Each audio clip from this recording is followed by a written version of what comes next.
Eh bien, aujourd'hui, je vous emmène découvrir un art que j'apprécie particulièrement, qui est l'art sacré, l'art de la liturgie plus exactement, que l'on va découvrir dans une des plus belles paroisses de Paris, si ce n'est pour moi, à mon sens, dans mon cœur, la plus belle des paroisses, la paroisse Saint-Roch, chef-d'œuvre de l'art baroque, chef-d'œuvre de la liturgie, de l'art liturgique à la française.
Bonjour Monsieur l'abbé. Bonjour Monsieur Poltigny-Ménil. Monsieur l'abbé Thierry Laurent, merci de nous accueillir dans votre magnifique paroisse de Saint-Roch. Bienvenue. On a les hauteurs en plus. Alors Monsieur l'abbé... Nous sommes à la hauteur de l'orgue. Exactement. Monsieur l'abbé, votre parcours... Si on remonte le temps, Oui. Je suis ici depuis 6 ans. Avant cela, j'étais au Collège Stanislas à Paris. Oui. Et avant cela, en Seine-Saint-Denis, à Saint-Louis de Villemont-Bleu. Et j'ai ordonné à 42 ans. Je suis entré à 35 ans au séminaire, donc assez tardivement, puisqu'avant j'étais avocat dans la vie civile. Avocat... J'étais avocat de droit des affaires. Droit des affaires, droit commercial. Oui, d'accord. Voilà. Et je suis originaire de Lorraine, où j'ai fait mes études et où j'ai pu exercer mon métier. Comment est-ce qu'on passe d'avocat à prêtre? Et le déclic, ça c'est difficile à expliquer, mais Non, bien sûr. c'est une question de choix fondamental. Oui. Voilà. Mais avocat, c'est un métier, Oui. et prêtre, c'est le don d'une vie. C'est Oui. la même chose. Non. Vous voyez. Donc, prêtre, c'est comme se marier, c'est comme établir sa vie. Et après, bien, il y a des métiers. Si j'avais pu rester avocat, j'aimais beaucoup mon métier, certainement je serais resté avocat, mais c'est un choix un peu prenant que d'être prêtre 24 heures sur 24, et donc malheureusement, je ne peux plus exercer mon métier d'avocat. Bon, au moins vous plaidez pour nous, monsieur Voilà, l'abbé. j'espère plaider pour vous auprès du bon Dieu, Voilà, et pour le bon Dieu dans mes prédications. Monsieur l'abbé, vous nous accueillez dans un lieu absolument magnifique, évidemment, et chargé d'histoire et d'une histoire passionnante. Absolument, un lieu magnifique, Monsieur Duménil, je vous remercie de votre venue dans ce beau lieu d'histoire qui commence à la fin du XVIIe siècle. La première pierre a été posée de cette église Saint-Roch dans ce quartier qui est bouillonnant au XVIIe et XVIIIe siècle. Dans ce quartier, donc, le Saint-Roch, la première pierre est posée par Louis XIV, qui a 14 ans. Avec sa mère qui est présente aussi. Sa mère qui est présente, évidemment, compte tenu de son jeune âge. Et puis cette paroisse sera la paroisse des Tuileries, du jardin qui existe toujours, du palais qui a été détruit au XIXe siècle, et accueillera régulièrement la cour quand elle sera à Paris. Comment est-ce que cette église devient finalement l'église des artistes? Alors l'église des artistes, c'est une histoire beaucoup postérieure.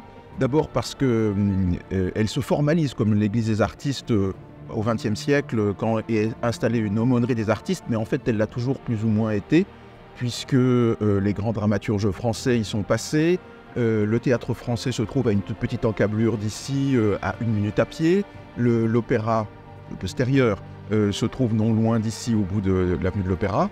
Et donc il y a toujours eu ici le passage de Molière, de Corneille, et voilà, de nombreux dramaturges au cours de l'histoire. Des Corneille qui reposent ici?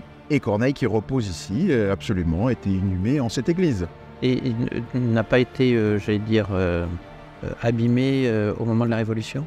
Alors au moment de la Révolution, il y a pas mal, évidemment, d'un peu de mouvements. Ouais. Heureusement, beaucoup de choses ont été mises à l'abri dans des réserves ou dans des musées, à Versailles notamment les 2 grands tableaux du transept, et puis ont été réinstallés ensuite, ou attribués à Saint-Roch ensuite pour ce qui avait été détruit. On part pour un petit tour de visite? On part pour la visite de cette belle église. D'accord, merci monsieur l'abbé. En passant vers le baptistère, il y a plaque qui a été mise postérieurement pour la mort de Corneille. Vous voyez, elle a été érigée en 1821, mais évidemment la mort de Corneille en 1684, il recevra une inhumation ici. Je suis maître de moi comme de l'univers, je le veux, mais à un moment ou à un autre, il faut remettre son âme à Dieu et s'abandonner. Voilà ce qu'il a fait ici, dans cette belle église Saint-Roch. Alors nous arrivons au baptistère, puisque c'est par là où on entre dans l'église, évidemment, par le baptême. Et donc ce baptistère, qui est très beau, qui a été redécoré au XIXe siècle, d'abord par l'objet même du baptistère, là où on baptise. Il a été construit au milieu du XIXe siècle de manière octogonale, pour rappeler c'est joli comme tout. Les octogones. Voilà, c'est très très beau. On dirait un berceau, évidemment. Eh ben, on dirait un berceau ou à la fois un navire, et avec l'eau baptismale qui se trouve ici de Pâques, qu'on va bientôt retirer, à la Pentecôte, où on a baptisé les catéchumènes de la nuit pascale. Voilà. Dans cette deuxième partie du baptistère, où nous voyons un groupe de Jean-Baptiste Lemoine, qui date de 1731, mais qui a été attribué à l'Église juste après la Révolution, à la Restauration, en fait.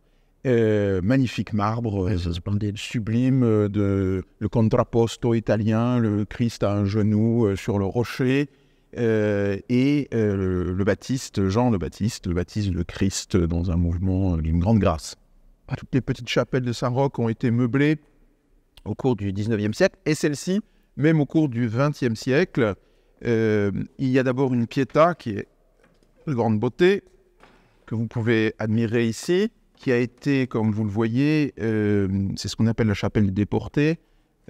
Après la Seconde Guerre mondiale, on a voulu rappeler ici, dans ce panneau très 1950, mais qui arrive à s'insérer malgré tout dans le décor, les déportés des camps de concentration. C'est important, spécialement dans cette église, parce qu'il y a un vicaire de cette église qui a organisé un réseau de résistance, voilà, et qui lui-même a été déporté dans un camp de concentration où il est mort. Et c'est certainement une des raisons pour laquelle c'est dans cette église qu'on a voulu faire mémoire de cette période tragique de l'histoire.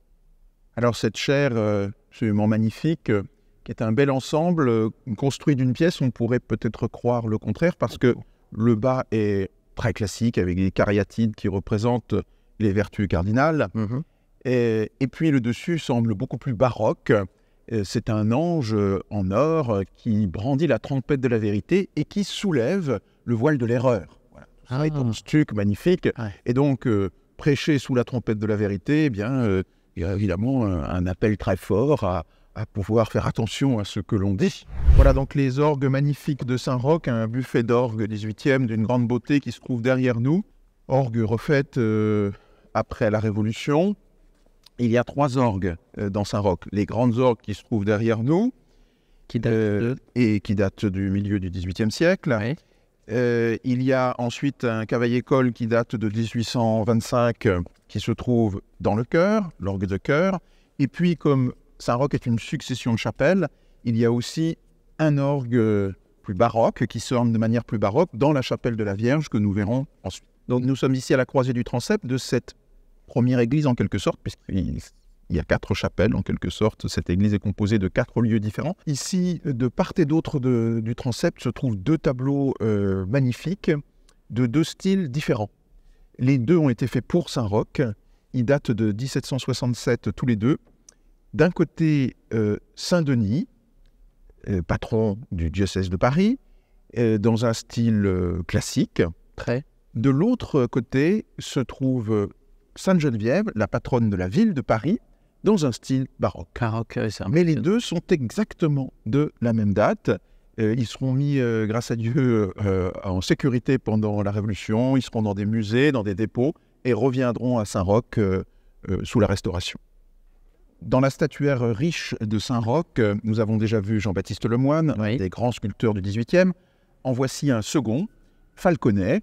Voici un Christ en contrapposto absolu, là aussi, dans une position italienne, définie par l'Italie, en tout cas, dans les artistes italiens. Le Christ au Jardin des Oliviers, appuyé sur un rocher, en train de prier, et à ses pieds se trouvent les clous qui serviront à sa crucifixion, et la couronne d'épines. C'est important puisque nous avons ici une petite relique, mais si importante, d'une épine de la Sainte Couronne. Voilà. Et ce magnifique cette magnifique statue orne le cœur d'une manière extrêmement brillante. Monsieur l'abbé, finalement, ce qui est assez amusant, c'est qu'on a des artistes quand même étrangers, mais qui travaillent dans un esprit quand même assez français, finalement. Mais celui qui commande et celui qui ordonne aussi, même si on va chercher des artistes avec des styles particuliers, beaucoup des artistes qui travaillent ici sont français. Oui.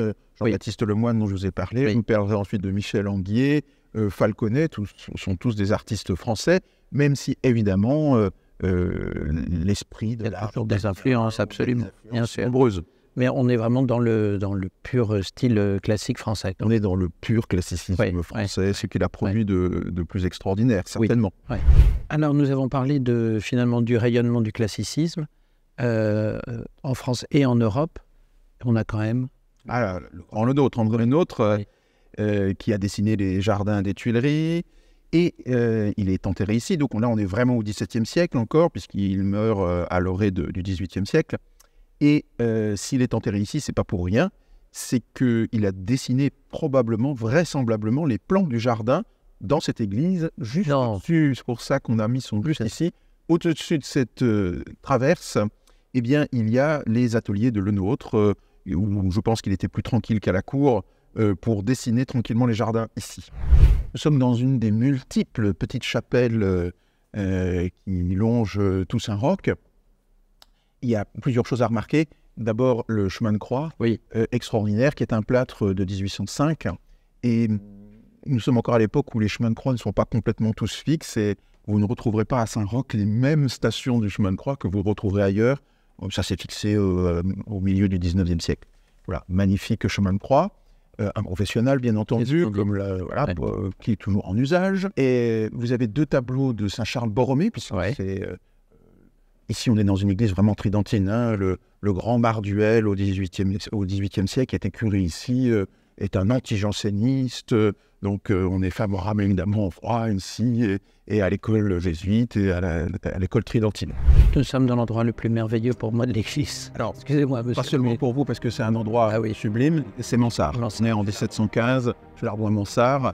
Celui qui a fait la place Vendôme, entre autres, Versailles, enfin bon voilà, il y a beaucoup de... On connaît bien ce grand architecte du XVIIIe siècle, fin du XVIIe et début XVIIIe. Et ici, donc, magnifique chapelle ovale, au son extraordinaire. Pourquoi ? Parce que il y a une coupole, bien entendu, au-dessus de cette chapelle, mais ce n'est pas la coupole qui est là. Ici, c'est une toile tendue, avec un parquet à l'envers pour la tenir, et donc de l'artiste Pierre. Et il s'appelle Pierre, mais ce n'est pas de la pierre. Il n'a pas fait une fresque, mais une toile tendue, une toile marouflée, de sorte que cela donne un son incroyable dans cette chapelle. Il y a d'autres choses tout à fait remarquables dans cette chapelle, qui est d'abord la gloire de Falconet, celui dont je vous ai parlé, l'auteur, le sculpteur du Christ au Jardin des Oliviers. Et ici, c'est une gloire avec de nombreux angelots, que vous voyez entourer le nom imprononçable de Dieu tout en haut, une manière de représenter la gloire. Ce sont des rayons de bois recouverts de feuilles d'or. Et puis sur l'autel majeur de cette chapelle, qui s'appelle la chapelle de la Vierge, et il y a un groupe qui est arrivé simplement après la Révolution, puisqu'avant il y avait simplement une Sainte Vierge. Ah oui. Et oui. Et un groupe qui est de Michel Anguier, encore un autre grand sculpteur du XVIIIe siècle, donc une nativité sublime, plein de force et de délicatesse, à la fois un marbre magnifique que vous pouvez admirer ici.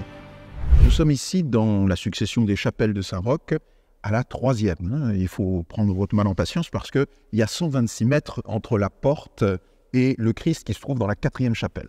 Et puis ici, tout a été détruit. En fait, c'était une chapelle d'adoration.